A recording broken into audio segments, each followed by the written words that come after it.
જેવ ઉત્પત્તિ તથા સ્થિતિ લય કરે, વેદો સ્તુતિ ઉચ્ચરે, જેના રોમ સુછિદ્રમાણુ સમ, બ્રહ્માંડ કોટી ફરે. જેના એક એક રોમમાં કોટી કોટી બ્રહ્માંડો ઉડતા ફરે છે, એ પરમાત્માની વાત મને એક દિવસ પાક્કો વિશ્વાસ છે કે વિજ્ઞાન જો પોતાની સાથે પરાભક્તિ અને ઈશ્વર તત્વને સાથે લઈને જાય તો એક દિવસ એ પરમાત્માના પણ દર્શન કરી શકશે. કારણ કે પરમાત્માની બુદ્ધિમાં પ્રવેશ કરે છે, બુદ્ધિમાં પ્રકાશ કરે છે. આપણા 4 અબજ અને 32 કરોડ વર્ષ જાય ત્યારે બ્રહ્માજીનો એક દિવસ થાય.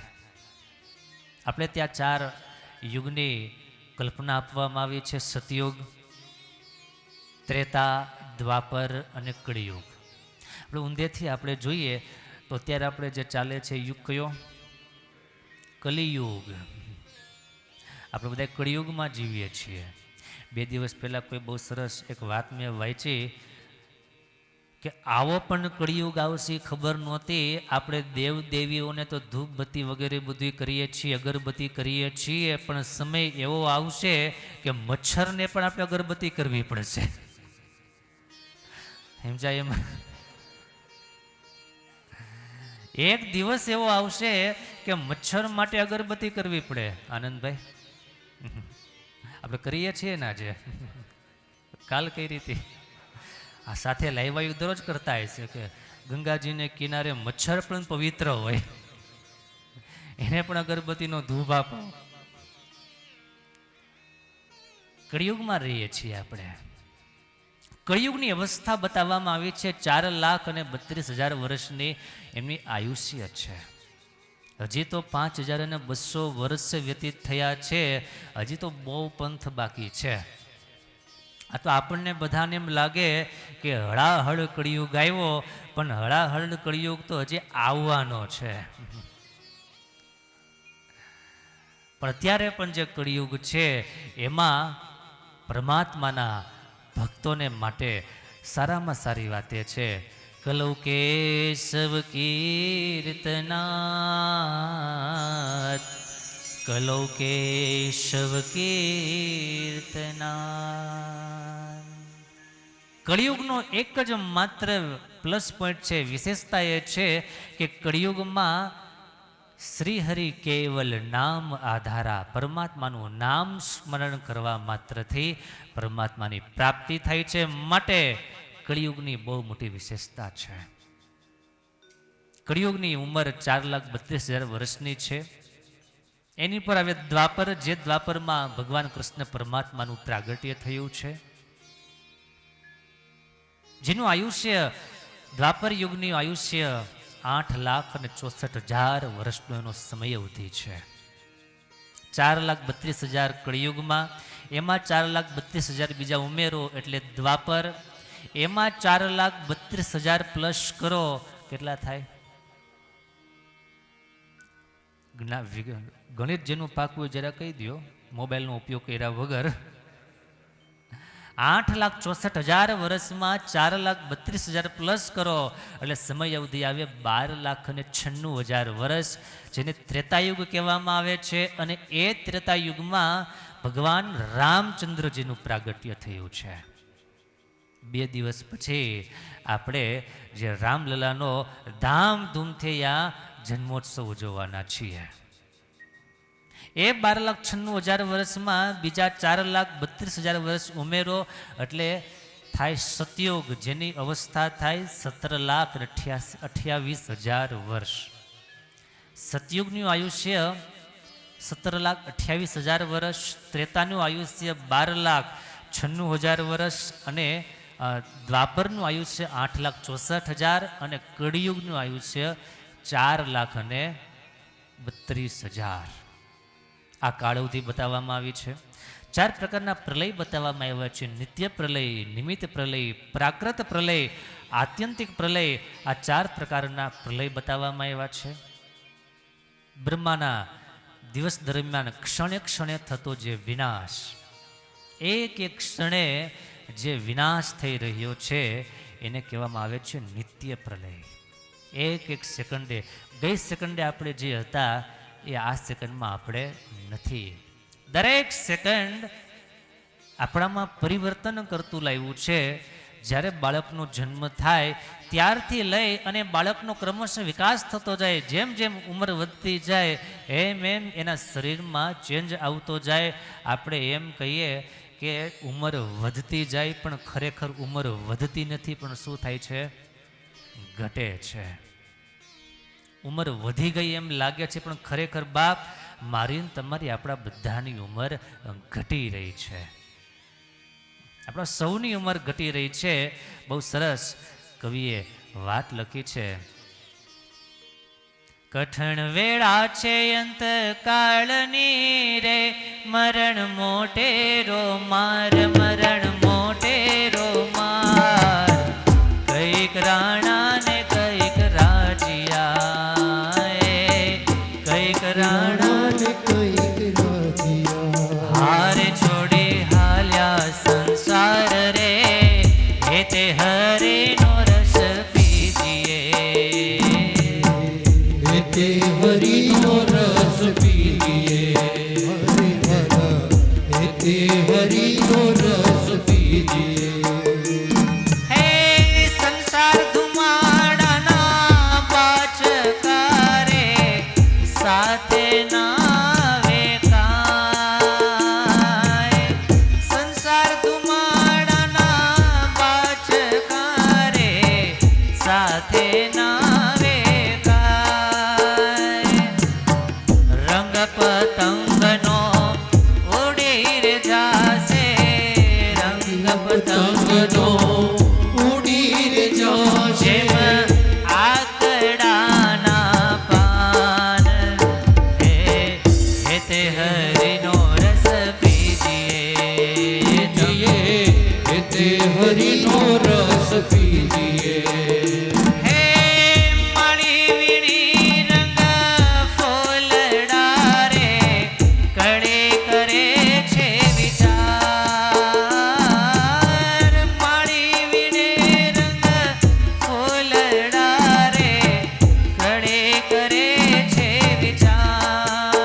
ગઠણ ચોટ કાળને મરણ મોટેરો માર.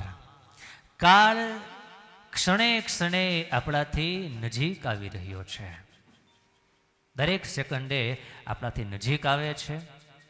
સરસ વાત ઘણીવાર યાદી આપું છું. આજે તો ડિજિટલ ઘડિયાળો બધી થઈ ગઈ. જૂના સમયમાં હજી પણ ઘણી જગ્યાએ છે ઘડિયાળમાં 3 કાંટા છે, કલાક, મિનિટ, સેકન્ડ. એ સેકન્ડનો જે કાંટો છે એ દર સેકન્ડે એમાંથી એક ધ્વનિ તરંગિત થાય છે. કોઈ સાંભળો ક્યારે? શું બોલે એમાં? Cut cut. એક સેકન્ડે એ ઘડિયાળમાંથી એક ધ્વનિ પ્રોડ્યુસ થાય છે, કટ. એ ઘડિયાળ આપણને એમ કહે છે કે હે માણસ, તારી 1 સેકન્ડ. વળી પાછી બીજી સેકન્ડ થાય અને અવાજ નીકળે, કટ. હે માણસ, તારી બીજી સેકન્ડ, કટ. દરેક સેકન્ડે ઘડિયાળનો સેકન્ડ કાંટો આપણને સમજાવે છે કે તારા જીવનની એક એક સેકન્ડ કપાતી રહી છે. માટે અંતકાળે જાવું જીવને એકલા, સાથે આવે પુણ્ય ને પાપ. આ દુનિયામાં જે કાંઈ ભગવાનનું ભજન કર્યું હશે, સત્કર્મ કર્યું હશે, સાહેબ એ જ આપણી સાથે આખિરકાર આવનારું છે. એથી વિશેષ આ દુનિયામાં કોઈ પ્રાપ્તિ નથી, એથી વિશેષ કંઈ લઈ જવાનું નથી. બહુ સરસ કોઈ સાધુને કોઈ ડાયા માણસે પૂછ્યું કે માણસ આ દુનિયામાં કરે છે શું? આ દુનિયામાં આવીને કર્યું શું માણસે? 2.5 કિલોનો વજન સાથે જીવ આ ધરતી માથે આવ્યો. જ્યારે બાળકનો જન્મ થાય ત્યારે એનું વજન આશરે 2.5 કિલો આસપાસ હોય. એનો ક્રમશઃ વિકાસ થતો જાય. કોઈ 10, 50, 60, 70, 80, 90 પછી જેવી જેની કેપેસિટી, જેવી જેની કેપેસિટી. બહુ વિકાસ કરેલો હોય 110, 120 સુધી પહોંચે. એક બેનનું વજન બહુ વધી ગયેલો, ડૉક્ટર પાસે ગયા. ડૉક્ટરને કીધું કે ડૉક્ટર સાહેબ આનું કંઈક કરો, અને ડૉક્ટર કે તમારે કસરત કરવાની, જમતી વખતે કસરત કરવાની છે. કઈ કસરત? તમને કોઈ પીરસવા માટે આવે, 2 રોટલી આપી દે, પછી કોઈ પીરસવા માટે આવે, તમારે એક જ કસરત કરવાની. કઈ? ડોકીને તમારે ડાબાથી જમણી ને જમણાથી ડાબી તમારે ફેરવવાની, એટલે આમ ના પાડવાની. આવે એટલું આવવા જ દેવાનું એમ નહીં, આમ ના પાડતા થોડું શીખો. આ કસરત તમે કરો તો તમારું વજન થોડું ઓછું થાય.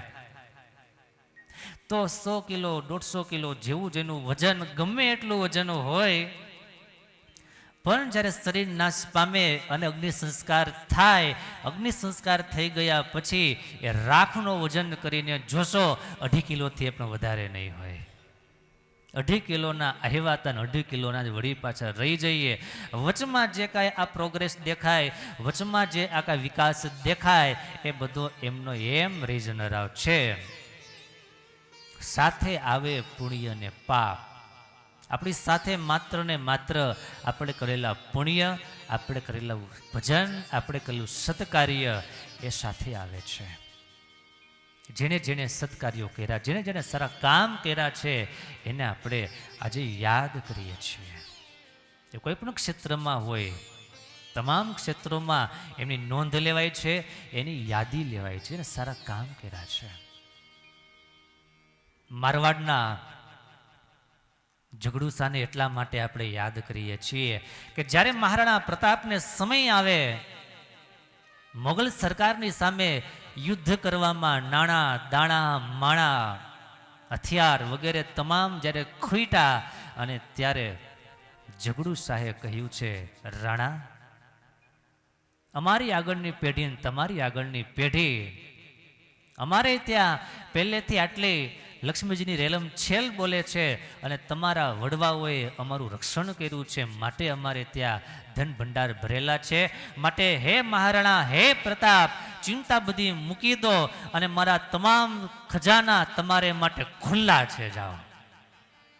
મહારાણા પ્રતાપને એક ઝઘડુસા મળે અને મહારાણા પ્રતાપ ઊભા થાય, આળસ ખંખેરી, નિરાશા ખંખેરીને ઊભા થાય અને સૈન્યનું સર્જન કરે, અને સમય એવો આવે દિલ્હીની સરકારને પણ હલબલાવી શકે એટલી તાકાત દેશની રક્ષાને માટે, દેશની સેવાને માટે ઝઘડુસાને આપણે એટલા માટે યાદ કરીએ કે એણે સત્કાર્ય કર્યું છે. આવા સરસ પ્રસંગો થતા હોય, એમાં ગુણીજનો હોય, ઉદાર ભગવાનના ભક્તો હોય, ઉદાર ભાવે ને ઉદાર હાથે ખોબલે ને ધોબલે પોતાની સદલક્ષ્મી વાવરતા હોય, ત્યારે આવા સારા સદકર્મ, પુણ્યકર્મ થતા હોય છે. ભગવાનના ભક્તોને ખાસ વાત જણાવતા આનંદ થાય. આપણે આ ભાગવતજીની કથા ખાસ કરીને આપણા સુરત વિસ્તારમાં જે સરસ ભવ્ય અને દિવ્ય ભગવાનનું એક મંદિર નિર્માણ થનારું છે, સ્વામિનારાયણ મંદિર ભક્તિબાગ, બહુ સરસ એનું પહોંચ પણ તૈયાર આપણે બહાર દર્શન કરવા મળે. જે મંદિરમાં પરમાત્માની પ્રતિષ્ઠા થશે, જે મંદિર દ્વારા સમાજ સેવાના અનેક કાર્યો થઈ રહ્યા છે, જે મંદિરમાં કોલેજન વિદ્યાર્થીઓને રહેવાને માટે સરસ સુવિધા, સરસ હોસ્ટેલ તૈયાર થશે. યાને કે આપણા આવનારા ભવિષ્યની ચિંતા જે મંદિર કરવાનું છે, એ મંદિરના નિર્માણને માટે એના લાભાર્થે આપણી આ કથા, આપણું આયોજન છે. જે એમાં કાંઈ હરિભક્તો સેવા રકમ જમા કરાવે, જે કાંઈ નોંધાવે, એ તમામ પરમાત્માના મંદિરના નિર્માણને અર્થે વપરાવનારું છે. ગયા વર્ષે 1.5 વર્ષ પહેલાં આપણા એક અયોધ્યામાં રામ મંદિર નિર્માણ થાય અને એની પ્રતિષ્ઠા થાય, સારું એ વિશ્વ જેની નોંધ લે. વિશ્વમાં જ્યાં જ્યાં ગુજરાતીઓ, જ્યાં જ્યાં હિન્દુઓ રહેતા હોય, એ તમામના ઘરે ઘરે ઉત્સવના માહોલ સર્જાય. શું કામ? આપણું એક ગૌરવ છે, એક આપણી ધરોહર છે. મંદિર એ આપણી એક પહેચાન છે. એ મંદિરના નિર્માણને અર્થે આપણે જે કાંઈ સેવાઓ કરીએ એ તમામ સેવાઓ લેખે લાગે. આ કથા અંતર્ગત પણ જે કાંઈ સેવાઓ આવશે એને પણ આપણે જાહેરાત કરતા રહીશું, રાજીપો અપાવતા રહીશું. મંદિરના નિર્માણ અર્થે 1 ફૂટ બાંધકામની સેવા માત્ર 2500 રૂપિયાની સેવા રકમ રાખેલી છે. જેટલા ફૂટ હરિભક્તો નોંધાવી શકે એટલું સેવા થઈ શકે છે. 51,000થી વધારે જેમની સેવા હોય એમનું નામ આપણે શિલાલેખમાં આપવામાં આવશે. અને તમને જણાવતા આનંદ થાય, જો કે આપણે ક્યારેય બહુ વધારે વાત કરતા નથી, કારણ કે ભગવાનનું કાર્ય છે, ભગવાન પૂર્ણ કરનારા હોય. ભગવાન કોઈને ને કોઈને પ્રેરણા કરી અને બહુ સારામાં સારું મંદિરનું નિર્માણ વહેલી તકે સંપન્ન થાય. ગઈકાલે જ અમારે ઓમપ્રકાશભાઈ સંતોને મળ્યા, આયોજક હરિભક્તોને મળ્યા. લગભગ ત્રીજી કે ચોથી કથામાં આવ્યા છે. જેટલી કથામાં આવે એટલે પહેલી એક કાંઈક ને કાંઈક ભક્તિબાગ મંદિર માટે સેવા નોંધાવે. ત્યારે આ કથામાં પહેલા દિવસે ઠાકોરજી એમને પ્રેરણા કરી અને આપણા સુરત ભક્તિબાગ મંદિર માટે 1,11,111ની સેવા નોંધાવી રહ્યા છે. તાળીઓથી આપણે એમને વધાવવા જેવા. એકદમ દાદા ભલા ભોળા, ઘણી મોટી ઉંમર પણ એકલા જ આવે, પોતાની રીતે ભજન કરે, કથા વાર્તા સાંભળે. આમ પોતે છે મારવાડી, રહે છે મહારાષ્ટ્રમાં અને હેત આપણી આવી રહ્યા, એટલે 3 રાજ્યોને કવર કર્યા એણે. પોતે રાજસ્થાનના, રહે મહારાષ્ટ્રમાં અને હેત પાછું ગુજરાતમાં. એટલે બહુ સારા ભગવાનના ભક્ત છે ને બહુ સારી સેવા ભગવાને બહુ સુખી કર્યા છે. પરમાત્માએ જેને આપેલું હોય તો પરમાત્માને અર્થે આપવાનો બહુ સારો અવસર છે, સુભગ સમન્વય છે. જે કંઈ કરેલું છે એ બધું આખિરકાર આપણને કામ લાગે, પ્રાપ્ત થાય. મૈત્રેય ઋષિ અને વિદુરજીનો સંવાદ છે. એ સંવાદમાં આગળ વાત કરે છે કે રાજન, 4 યુગ છે જેને એક ચોકડી કહેવામાં આવે છે. અને એવી રીતે આ 4 યુગની અંદર પરમાત્માના જે આશ્રિતો છે, પરમાત્માના ભક્તો છે, એને માટે પરમાત્મા અલગ અલગ વિવિધ પ્રકારના રૂપ ધારણ કરે છે. ભાગવતજીમાં ભગવાનના અનેક અવતારોની કથાઓ રહેલી છે. એમાં પહેલી કથા આવે છે પરમાત્માના એક અવતાર રૂપ, એટલે જેનું નામ આપવામાં આવ્યું છે વરાહ અવતારની કથા. વરાહ અવતારની કથા આપણે સાંભળીએ. પહેલાં 4 પ્રલયની જે કથા હાલતી હતી, બ્રહ્માના દિવસમાં ક્ષણે ક્ષણે જે વિનાશ થાય છે, જેને આપણે કહીએ છીએ નિત્ય પ્રલય. બીજો આવે છે નિમિત્ત પ્રલય. દિવસનો અંત થાય અને ત્રિલોકીનો જે નાશ થાય, 10 લોકનો નાશ થાય. નીચે રહેલા અતળ વિતળ સુતાળ તળાતળ રસાતળ મહાતળ પાતાળ, આ નીચેના રહેલા લોક અને ઉપર રહેલા જે ભૂરલોક, ભૂરલોક અને સ્વર્ગલોક, એ લોક સુધીનો જે નાશ થાય, પૃથ્વી સહિત નાશ થાય, જેને કહેવામાં આવે છે નિમિત્ત પ્રલય. 10 લોકનો એમાં નાશ થાય છે. ત્યારબાદ આવે છે પ્રાકૃત પ્રલય. પ્રાકૃત પ્રલયના યાને કે 100 વર્ષના અંતે બ્રહ્માજીના 100 વર્ષ જ્યારે પૂર્ણ થાય ત્યારે 14 લોક સહિત બ્રહ્માંડનો નાશ થાય, એને કહેવામાં આવે છે પ્રાકૃત પ્રલય. અને ત્યારબાદ આવે છે આત્યંતિક પ્રલય. આત્યંતિક પ્રલય એટલે અનંત કોટી બ્રહ્માંડનો જ્યાં નાશ થાય અને એકમાત્ર પરમાત્માનું ધામ અને પરમાત્માના ધામના મુક્ત માત્ર જ્યાં નિવાસ કરીને રહે છે, એટલું માત્ર રહે છે, એને કહેવામાં આવે છે આત્યંતિક પ્રલય. આત્યંતિક પ્રલયનું બીજું નામ જ્ઞાન પ્રલય પણ આપવામાં આવેલું છે. હવે ભાગવતજીની અંદર સૃષ્ટિની રચનાની બહુ સરસ વાત કરવામાં આવી છે.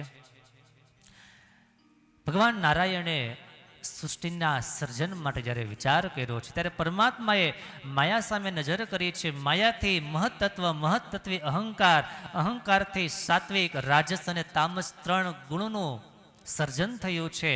સાત્વિક ગુણમાંથી મન અને દેવતાની ઉત્પત્તિ થઈ છે. રાજસ અહંકારમાંથી ઇન્દ્રિય, બુદ્ધિ અને પ્રાણ એની ઉત્પત્તિ થઈ છે. તામસ અહંકારમાંથી પંચ તન્માત્રા અને પંચભૂત એની ઉત્પત્તિ થઈ છે.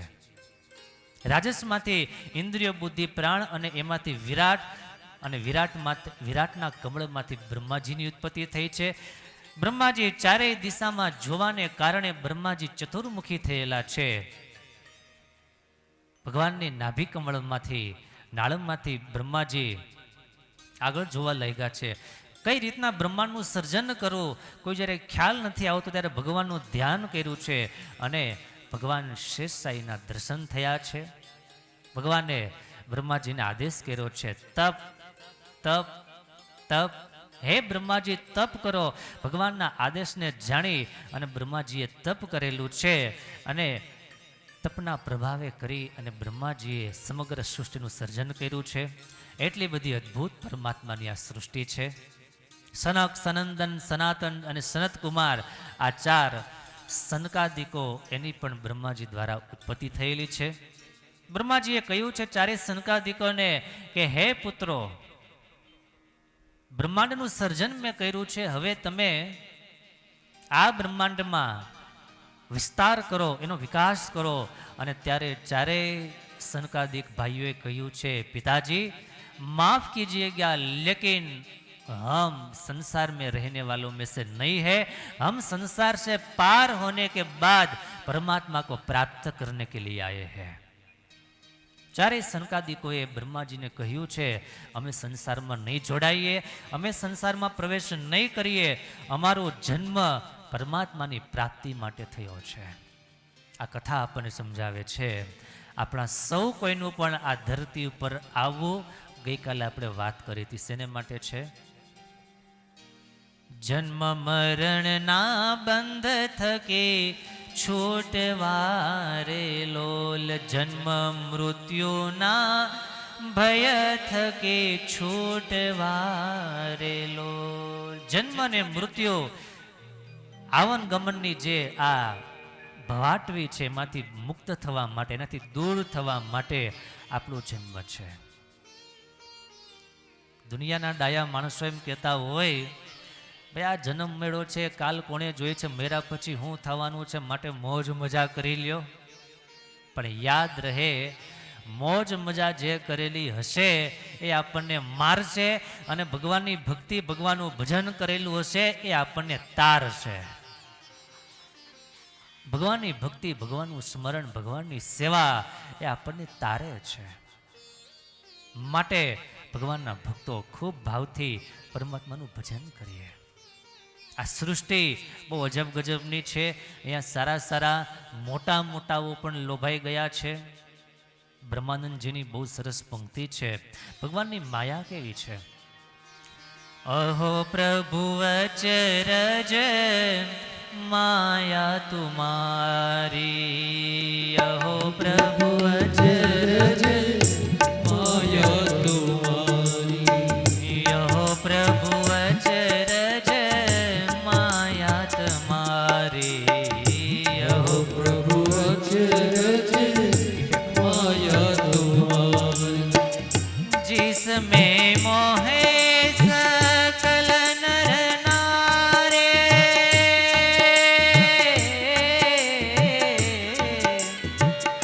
जिस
તુમારી ઓહો પ્રભુ અચરજ માયા તુમારી હો પ્રભુ અચરજ માયા તુમારી जिस पर कृपा होय तुम्हारी सोजन उतरे पारी जिस पर कृपा होय तुम्हारी हे महाराज सोजन उतरे पारी हाँ ब्रह्मानंद शरण में आयो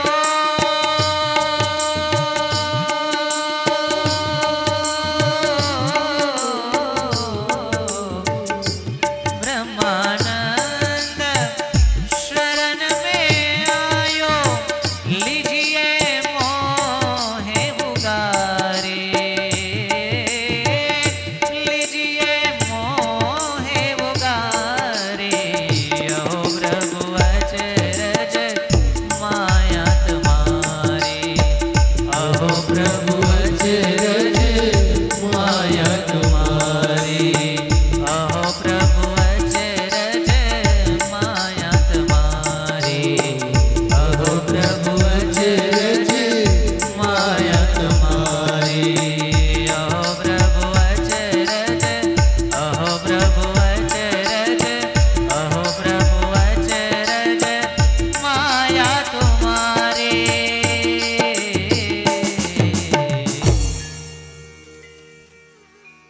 ब्रह्मानंद जी लिख रहे हैं जिस पर कृपा होय तुम्हारी सोजन उतरे पारे हे प्रभु જેના ઉપર તમારી કૃપા હોય જેના ઉપર તમારી દયા દ્રષ્ટિ પડે સો જન ઉતરે પારે पंच विषय की जाल बिछाई बंधन रचिया भारी लालच में सब जीव फसाए है मात्र मानस नहीं जीव प्राणी मात्र भगवान ने आ मोह रूपी जे माया एमा बंधाता जाय छे गमे तेवुं कदावर प्राणी होय ए पण मायाना प्रपंचमां बंधाई जाय छे बहु सरस एक प्रसंग एक वात આપણે એવું સાંભળ્યું છે મહા મોટા ગજરાજ હોય મહા મોટા હાથી હોય અને એ હાથીને વશ કરવા બહુ અઘરું કામ સર્કસની અંદર અથવા તો પેલા હાથી રાખનારાઓ જે હોય એ લોકો હાથીને પકડે ટ્રેન કરે વશ કરે કહિયાગ્રો કરે કઈ રીતે એવું કહેવામાં આવે જંગલમાં જ્યાંથી હાથીની અવર જવર હોય ત્યાં રસ્તામાં ઊંડા મોટા ખાડા કરે અને ખાડાની ઉપર પાતળી પાતળી સાવ પાતળી એવી લાકડીઓ રાખી એના પર થોડું ઘાસ વગેરે મૂકી દે હાથી ત્યાંથી પસાર થાય અને એ લાકડી ઉપર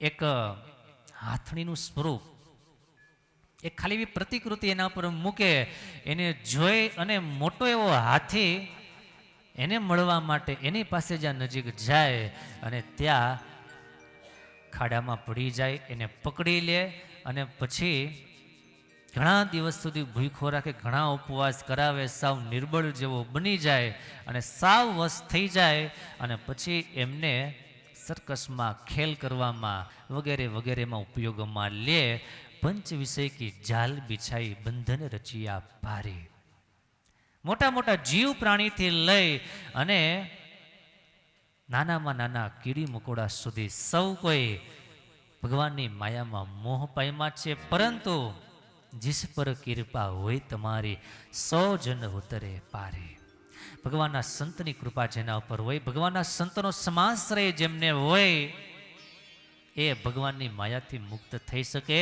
ए भगवानना धामथी युक्त थई सके अने ए परमात्मानी प्राप्तिनो अधिकारी थई सके।